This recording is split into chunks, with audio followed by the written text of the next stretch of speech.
Hey everybody, welcome back to the Chaotic Little Book Corner. My name's Acacia. Today I'm going to be doing my review of The Revolution of Marina M. This is by Janet Fitch and it comes in at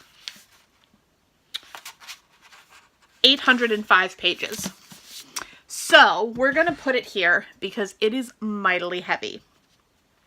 And look how pretty it looks. It's so pretty.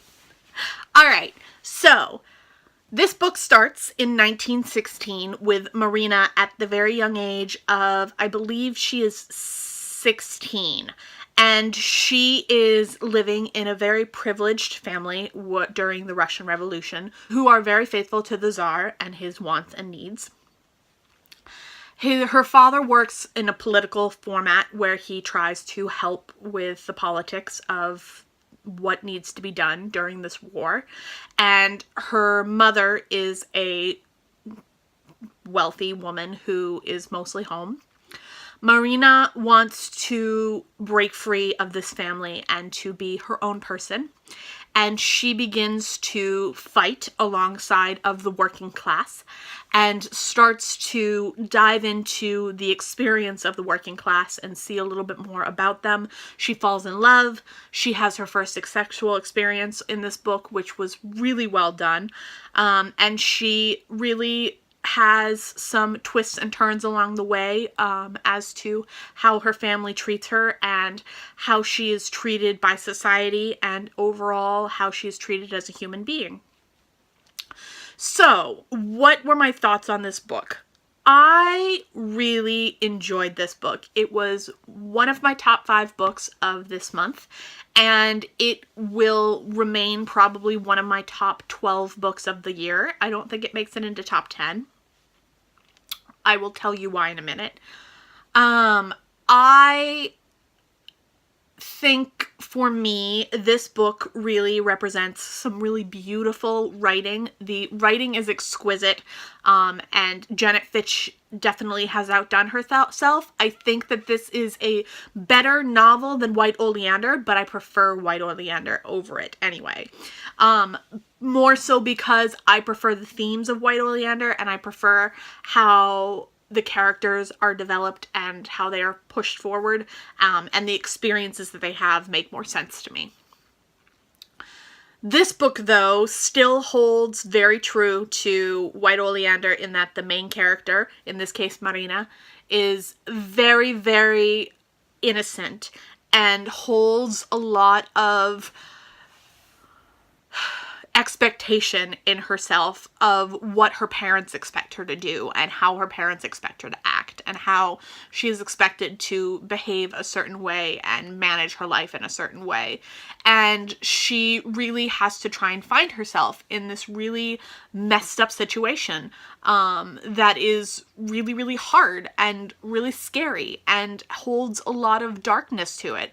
And for her to be experiencing childhood, because she is still a child when this begins, at such a scary time in history is really, really well done. And it's really well executed. At one point, she goes to the hospitals and tries to help the wounded soldiers, but she realizes very quickly that the wounded soldiers, those who are wounded beyond help, will die. Those who are wounded and can't fight anymore will go home, but those who are wounded and can still fight will be sent back onto the battlefield to either die or be sent back to the hospital. And this really breaks her heart. She sees the experience of those who are less fortunate than her and how they live their lives and how they are treated on a day-to-day basis in the town of St. Petersburg by those who are higher up, and she is disgusted and frightened for them, and she feels very, very unhappy about it. She falls in love for the first time. She finds happiness in love, but finds fear in love. She has this does have some more visual experience of the description of her sex life. So if you are uncomfortable with that, maybe steer clear of this book. It's not a big part of it, but it does happen, and it didn't make me uncomfortable. I was listening to it on audiobook, so it was a little strange to be listening to it while driving. but that is beside the point.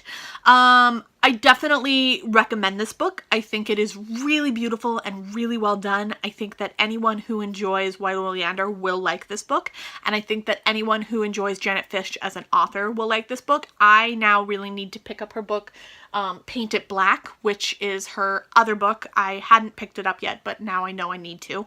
And I found myself really, really swept away into this new world of St. Petersburg and how the revolution was going down and what was happening around her. And I really felt swept away and kind of taken care of, but at the same time very fearful for her. And it was a really, really wonderful experience to have and a really nice book to read. I think that overall it is just a nice story and really, really well done. And I highly recommend it. So hopefully that is a good recommendation and you all will go pick it up now. Do I think it's worth picking up in hardcover?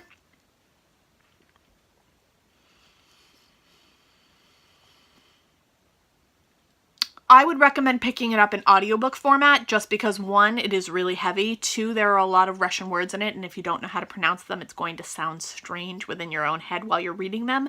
And so I would recommend either purchasing it in audiobook format or maybe waiting until paperback. Not because I think that it's a bad book and I don't recommend it in hardcover, just again, really heavy and a lot of work. So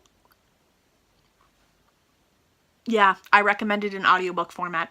That is how I recommend you read it. So those are my recommendations. That is my read, and this was my review. If you liked it, give it a thumbs up. If you loved it, click that subscribe button. And if you have any questions, comments, or quandaries, go ahead and leave those down in the comment below, and I will see you all in my next video.